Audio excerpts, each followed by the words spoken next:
destroyed my home. You stole my husband. Now I'm going to destroy you. Adjoa's voice shook the entire apartment building. Her hands were wrapped tight around Kafui's neck. Kafui's expensive wig flew across the room. Her designer sunglasses broke into pieces on the floor. Blood dripped from her nose onto her white dress.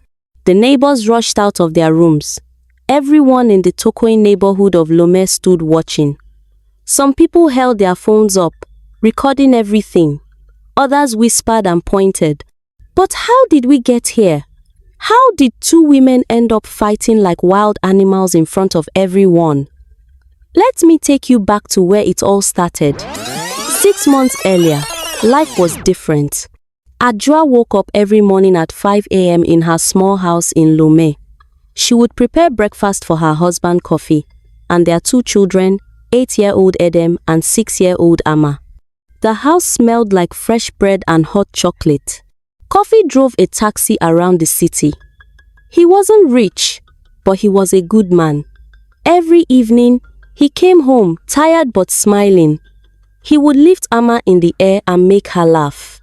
He would help Edem with his homework. Then he would sit with Adjoa and tell her about his day. I love you, he told Adjoa every night before they slept. I love you more, she always replied. Adjoa sold clothes at the Grand Marché. She had a small table where she displayed colorful fabrics and dresses.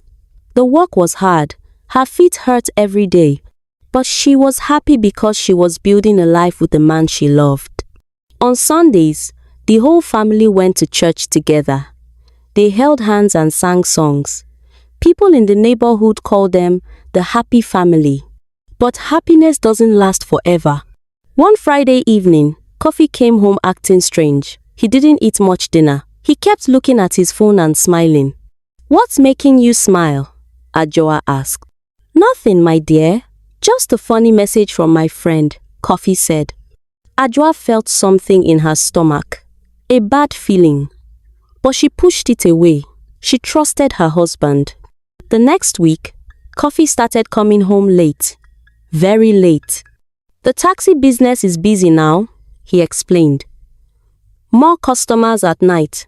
Adjoa believed him. She had no reason not to. But then, the phone call started. Late at night, when Kafui thought Adjoa was sleeping, she would hear him whispering on the phone in the bathroom. I can't talk now. Yes, I miss you too. Soon, I promise. Adjoa's heart started breaking, piece by piece. One day, Adjoa's friend Abla came to her table at the market. Abla looked worried. Adjoa, I need to tell you something, Abla said quietly. I saw Kafui yesterday at a restaurant near the beach. He was with a woman. Adjoa felt like someone poured cold water on her head. What woman? What did she look like? She was young, very pretty, wearing expensive clothes and jewelry. They were holding hands and laughing. Adjoa couldn't breathe properly. The whole market seemed to spin around her. Maybe it was just a customer, Adjoa whispered. But even she didn't believe her own words. That night, Adjoa confronted Kafui. Who is she? Adjoa asked straight away. Kafui's face changed. He looked caught, like a thief, holding stolen bread. I don't know what you're talking about. Don't lie to me. Abla saw you with a woman at the restaurant. Kafui was silent for a long moment. Then he spoke, and his words felt like knives stabbing Adjoa's heart. Her name is Kafui. I have feelings for her. The room went silent. Even the children, who were supposed to be sleeping, stopped making noise. Feelings? Adjoa's voice was shaking. You have a wife. You have children. I'm sorry, Adjoa, but Kafui makes me feel young again. She makes me feel special. And I don't? Tears poured down Adjoa's face. After 10 years of marriage? After everything we built together? Kafui couldn't look at her. He just stared at the floor like a coward. The weeks that followed were terrible. Kafui stopped hiding it. He would leave the house dressed in his best clothes, smelling like expensive cologne. He stopped giving Adjoa money for food. He stopped playing with the children. Little Edem asked one evening, "Mama, why doesn't Papa love us anymore?" Adjoa had no answer. She just held her son and cried. Then one day, Kafui came home and dropped the bomb that destroyed everything. "I'm moving out. I'm going to live with Kafui." Adjoa fell to her knees. "Please, Kafui, please don't do this. Think about your children." But Kafui's heart had turned to stone. He packed his bags while Amma cried and held onto his leg. "Papa, don't go. Please don't go." Kafui pushed his daughter away gently and walked out the door. Just like that. 10 years of marriage ended in one evening. Now let me tell you about Kafui. Kafui was 25 years old. She worked at a beauty salon near the beach. She loved expensive things, nice phones, designer bags, pretty shoes. But her salary couldn't buy all these things. So Kafui had a plan. A wicked plan. She would find men who had money. She didn't care if they were married. She didn't care about the wives and children she was destroying. All Kafui cared about was herself. When she met Kafui at the salon 6 months ago, she saw an opportunity. He wasn't rich, but he had a car and seemed stable. More importantly, he looked easy to manipulate. Kafui started slowly. First, she complimented him. "You're so handsome. Your wife is so lucky." She touched his arm when she talked. She laughed at all his jokes. Kafui fell into her trap like a fly into a spider's web. Soon, Kafui was calling him every day. She would send him pictures of herself wearing tight dresses. She told him things he wanted to hear. "You deserve better than that market woman. You deserve someone who appreciates you. Someone like me." Kafui, like a fool, believed every word. When Kafui finally moved in with Kafui, she was so happy. She posted pictures of them together on Facebook and Instagram. She wrote captions like "My king" and "Real love." Some of Kafui's friends warned her. "That man has a wife and children. This is wrong." But Kafui just laughed. If his wife can't keep her man happy, that's her problem, not mine. Kafui's mother was so angry when she found out. "What kind of daughter did I raise? You're destroying a family." "Mama, mind your business," Kafui said rudely. "I'm a grown woman. I can date whoever I want." At first, everything seemed perfect for Kafui. Kafui bought her new clothes. He took her to nice restaurants. He treated her like a queen. Kafui would drive past the Grand Marché sometimes, just to see Adjoa selling clothes with sad eyes. And Kafui would smile. A cruel, evil smile. "I won," Kafui thought to herself. "I took her man, and there's nothing she can do about it." But Kafui didn't know that life has a way of balancing things out. What goes around, comes around. And Karma was watching everything. 3 months after Kafui moved in with Kafui, things started to change. One evening, Kafui was driving his taxi when a motorcycle hit him from the side. The taxi flipped over. Kafui survived, but his taxi was completely destroyed. Broken glass everywhere. The engine was dead. Kafui had no insurance. He had no money to fix it or buy a new one. His source of income was gone, just like that. When Kafui came home and told Kafui, she didn't comfort him. She didn't hug him or tell him everything would be okay. Instead, Kafui got angry. "How are we going to survive? How will you buy me things now?" Kafui was shocked. "Kafui, I almost died. And you're worried about buying things?" "Well, what am I supposed to do? I didn't live my comfortable life to suffer." Kafui realized something in that moment. But it was too late. He had already destroyed his family for this selfish woman. Days turned into weeks. Kafui couldn't find good work. He started doing small jobs, carrying bags at the market, washing cars, anything to make money. But it wasn't enough for Kafui. She stopped cooking for him. She stopped smiling at him. She started complaining about everything. The rent is due. The food is finished. My phone screen is cracked. My friend Essie just got a new car from her boyfriend. What can you give me? Nothing. Kafui felt like he was dying inside. This wasn't the sweet woman he left his family for. This was a monster. Then things got even worse. Kafui lost her job at the salon. The owner fired her because she was always coming late and arguing with customers. Now both of them had no steady money coming in. The fight started. Every single day, they screamed at each other. The neighbors could hear everything through the thin walls. I should have never left my wife for you, Kafui shouted one night. Then go back to her. See if she'll take a useless man like you, Kafui screamed back. But Kafui couldn't go back. He was too ashamed, too proud. He had burned that bridge completely. Meanwhile, Adjoa was building herself back up. At first, after Kafui left, Adjoa couldn't eat, couldn't sleep. She cried every single day. Her children watched their mother fall apart. But then something inside Adjoa changed. She looked at her children's faces and made a decision.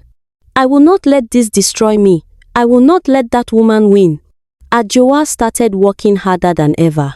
She woke up at 4 a.m. instead of 5 a.m. She expanded her table at the market. She learned to sew clothes herself. She started making more money.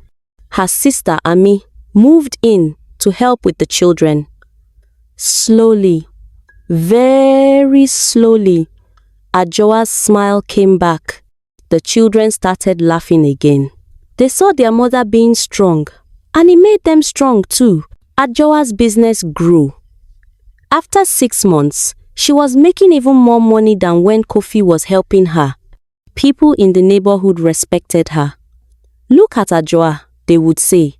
Her husband left her, but she didn't fall apart. She became even stronger. But deep in her heart, Adjoa still felt pain. Not because she wanted Kafui back. No. That ship had sailed. The pain was because of what Kafui did. That woman knew Kafui had a family. But she didn't care. She took him anyway. She destroyed a home without any guilt. And that pain was building inside Adjoa like a volcano ready to explode. One afternoon, Adjoa received a phone call from a woman named Senam. Hello, is this Adjoa, Kafui's wife? Yes, who is this? My name is Senam. I'm Kafui's neighbor. He's very sick. He's been sick for 3 days. And that woman he lives with, Kafui, she just left him alone in the apartment. I thought you should know. Adjoa's first instinct was to say I don't care. But then she thought about her children. Despite everything, Kafui was still their father. What's wrong with him? High fever. He can barely move. Please come. Adjoa closed her shop early and went to the address Senam gave her. When she walked into that apartment building in Tokoin, she saw how Kafui and Kafui were living. The place was a mess. There was barely any furniture. It smelled bad. She found Kafui lying on a thin mattress on the floor, shivering and sweating at the same time. When Kafui saw Adjoa, tears filled his eyes. Adjoa, I'm so sorry. I'm so sorry for everything. Adjoa felt many emotions at once. Anger, pity, sadness, but she stayed calm. Where is your precious Kafui? Adjoa asked. She left this morning. Said she can't deal with me being sick. She went to stay with her friend. In that moment, Adjoa saw everything clearly. Kafui only wanted Kafui when he had money and could buy her things. The moment things got hard, she ran away like a rat. Adjoa was about to leave when the door burst open. Kafui walked in, carrying shopping bags, laughing on her phone. When she saw Adjoa standing there, her face changed completely. What are you doing in my house? Kafui screamed. And that's when everything exploded. Adjoa turned slowly to face Kafui. Her eyes were cold like ice. Your house? Adjoa said quietly. Too quietly. This is your house? Kafui dropped her shopping bags on the floor. Inside the bags, Adjoa could see new clothes, makeup, and expensive perfume. This woman had money to buy luxury items, but left Kafui sick and alone on the floor. Yes, my house! And you need to get out right now. Kafui pointed at the door. Something inside Adjoa snapped. All the pain from the past 6 months came rushing to the surface. All the nights she cried herself to sleep. All the times she had to lie to her children about why their father abandoned them. All the shame she felt when people whispered about her at the market. You destroyed my family, Adjoa said, her voice shaking. You took my husband. You made my children cry every single night. And now you leave him here sick like a dog while you go shopping? Kafui laughed. Actually laughed. Oh please, if you were woman enough, he wouldn't have left you for me. I gave him what you couldn't give him. That was it. That was the moment Adjoa lost all control. You destroyed my home. You stole my husband. Now I'm going to destroy you.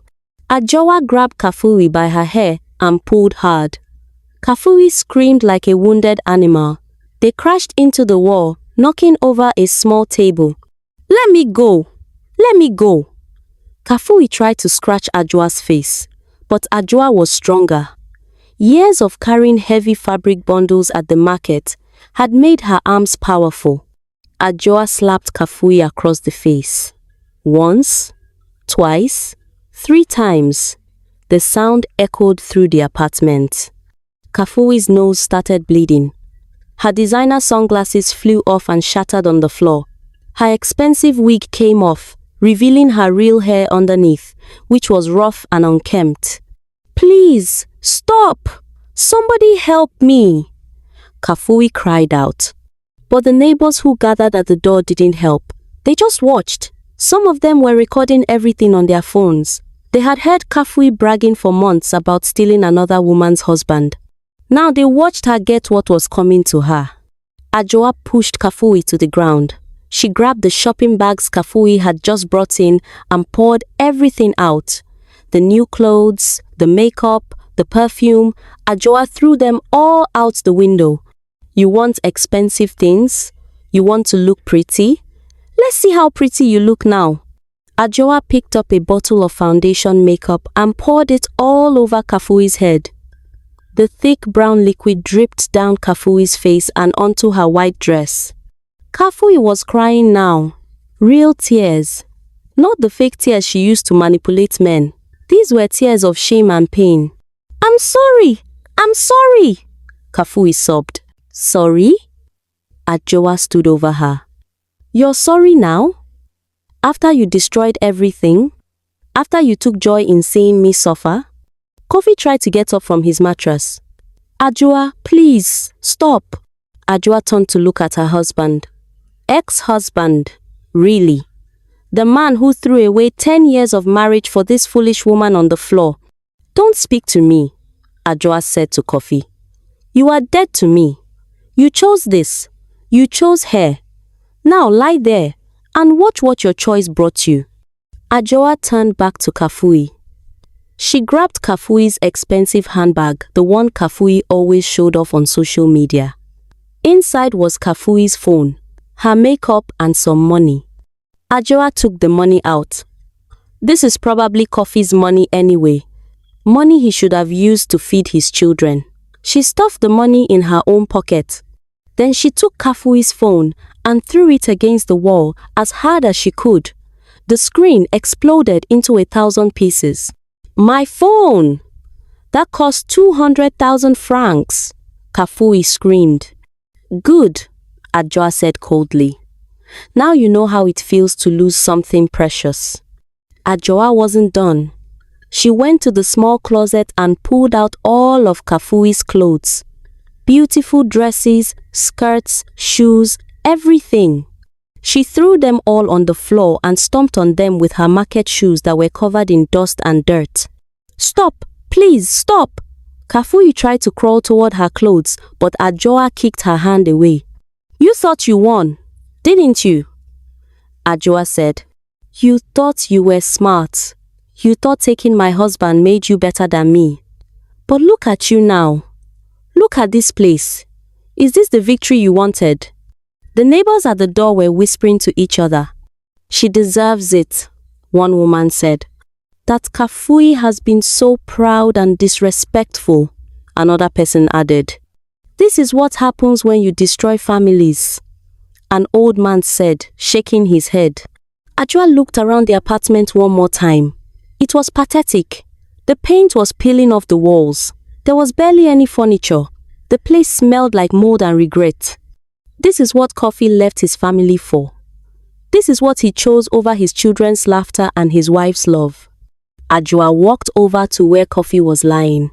She looked down at him with disgust. I came here because Senam called me. She said you were sick and alone. I came because, despite everything, you are still the father of my children. But you know what I see now? I see a weak, foolish man who threw away gold to pick up dirt. Kafui was crying now too. Adjoa, I made a terrible mistake. Please forgive me. Please let me come home. Adjoa laughed. But it wasn't a happy laugh. It was bitter and cold. Come home? Come home? You think after everything you can just come back? You think I would let my children see their father crawl back after he abandoned them? No, Kafui. You made your choice. Now live with it. Die with it if you have to. I don't care anymore. She bent down and whispered in his ear so only he could hear. That woman you're lying here with, she left you alone when you got sick. She went shopping while you were suffering. That's the woman you chose. That's the love you wanted. Enjoy it. Adjoa stood up and looked at Kafui one last time. Kafui was sitting on the floor, covered in makeup, her clothes ruined, her hair a mess, blood still dripping from her nose. Let me tell you something, Kafui, Adjoa said. You can steal a woman's husband, but you cannot steal her strength. You can destroy a home, but you cannot destroy a mother's love for her children. I am going to live here now, and I am going to continue building my life. My children are happy. My business is growing. I have peace. But you will have nothing. Because a woman who built her happiness on another woman's tears will never know real joy. Adjoa walked toward the door. The neighbors moved aside to let her pass. Some of them were clapping. Others were nodding their heads in approval. But before she left, Adjoa turned around one more time. Oh, and Kafui, all those pictures you posted on Facebook and Instagram, all those posts calling Kafui your king, everyone saw them. And now, everyone is going to see this video of you on the floor, covered in your own makeup. Because I can see at least 5 people recording right now. By tomorrow morning, all of Lome will know what happened here today. Enjoy your fame. Kafui let out a wail of despair. Her reputation was destroyed.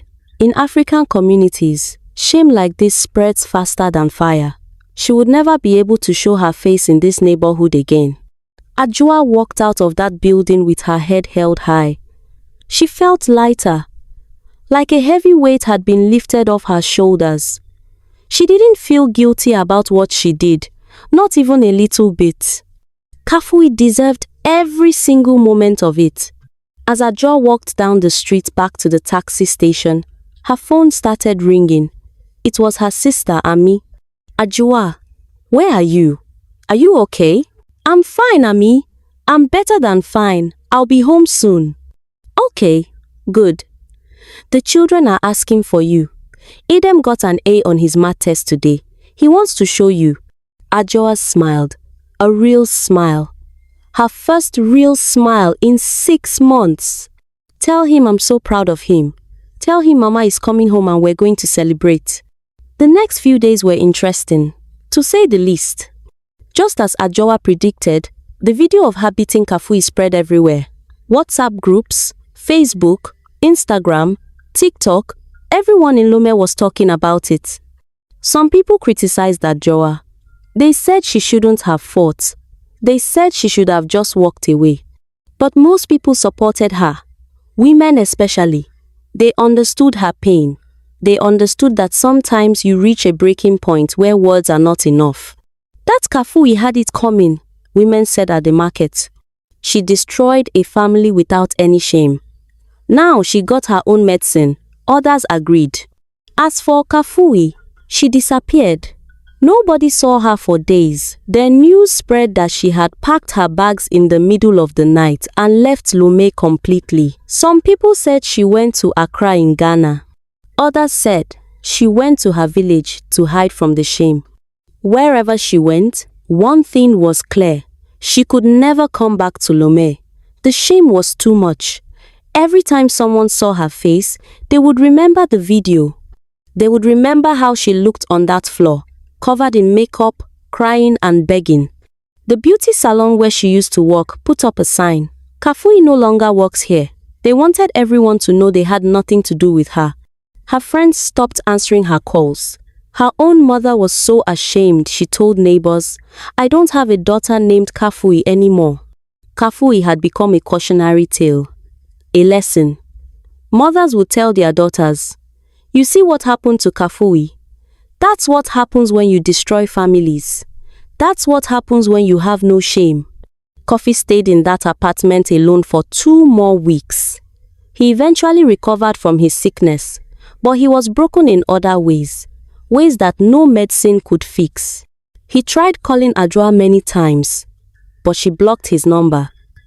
He tried going to her house, but she had changed the locks.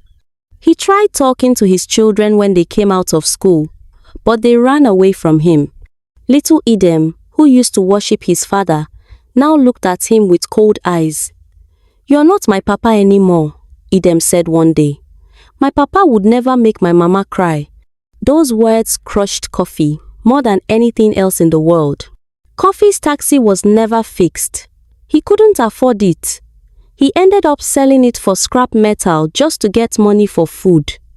He moved to a cheaper, smaller place, a single room with no windows.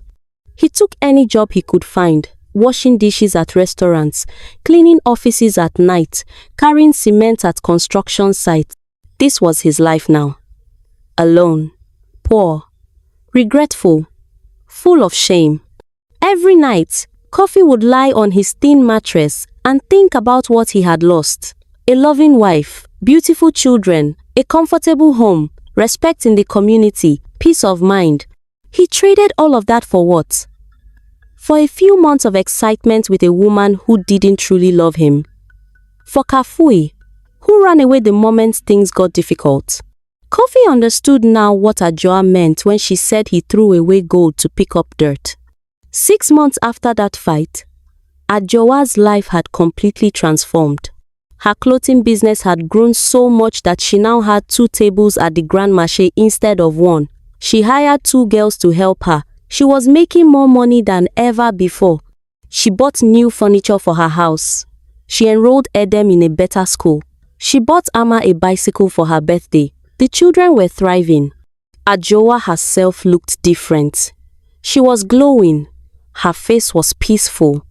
She had lost weight in a healthy way because she wasn't stress eating anymore. She dressed better. She laughed more. Men approached her at the market, asking to take her out. But Adjoa wasn't interested. Not yet. Maybe someday, but not now. For now, she was focused on herself and her children. "Adjoa, you look so beautiful and happy," her friend Abla said one day. "How did you do it? How did you heal so fast?" Adjoa smiled. "I realized something important. A man who leaves you doesn't decrease your value. If anything, it shows highest lack of value. Kafui leaving was the best thing that ever happened to me. It forced me to become stronger. It forced me to build a life that doesn't depend on any man." Other women at the market listened to Adjoa's words and nodded. Some of them were going through similar situations with unfaithful husbands. Adjoa became an inspiration to them. "If Adjoa can survive and thrive, so can we," they told each other. 1 year after everything happened, Adjoa was at the market when she saw a figure that looked familiar. A woman wearing old, faded clothes, walking with her head down, trying not to be noticed. It was Kafui. She had returned to Lomé. She looked completely different from before. No makeup, no fancy clothes, no expensive jewelry. She looked thin and tired, defeated. Kafui saw Adjoa looking at her. For a moment, their eyes met. Kafui quickly looked away and hurried past, almost running. She was scared. Scared of another confrontation. Scared of more shame. But Adjoa didn't chase her, didn't shout at her, didn't do anything. Because Adjoa realized something in that moment. Kafui had already received her punishment. Life had already dealt with her. She had lost everything. Her reputation, her pride, her friends, her comfortable life. She was walking around Lomé like a ghost, afraid to make eye contact with anyone. That was punishment enough. Adjoa went back to arranging her fabrics on her table. She had customers to serve. She had a business to run. She had children to raise. She had a life to live. She had no more time to waste on Kafui or coffee or the past. As the sun set over Lomé that evening, Adjoa closed her shop and counted her money. It had been a good day, a profitable day. She walked home through the busy streets, carrying her bag full of fabric samples for tomorrow. When she reached her house, she could hear her children's laughter from outside. Edem and Amma ran to hug her as soon as she walked in. "Mama! Mama! Look what we made at school today!" They showed her their drawings. Adjoa hugged her children tight and kissed their foreheads. This was her victory. Not the fight with Kafui. Not the revenge. This moment right here. Her children's happiness. Her peace of mind. Her independence. She had lost a husband, but she had found herself. And that was worth more than anything. When you destroy someone else's happiness to build your own, you're building on sand. It will all come crashing down. What you do to others will come back to you. Karma is real. And to all the women who have been betrayed, remember Adjoa's lesson. A man leaving you doesn't decrease your value. Sometimes the trash takes itself out so you can make room for better things. Stand up, dust yourself off, and build a life so beautiful that you'll be grateful the wrong person left.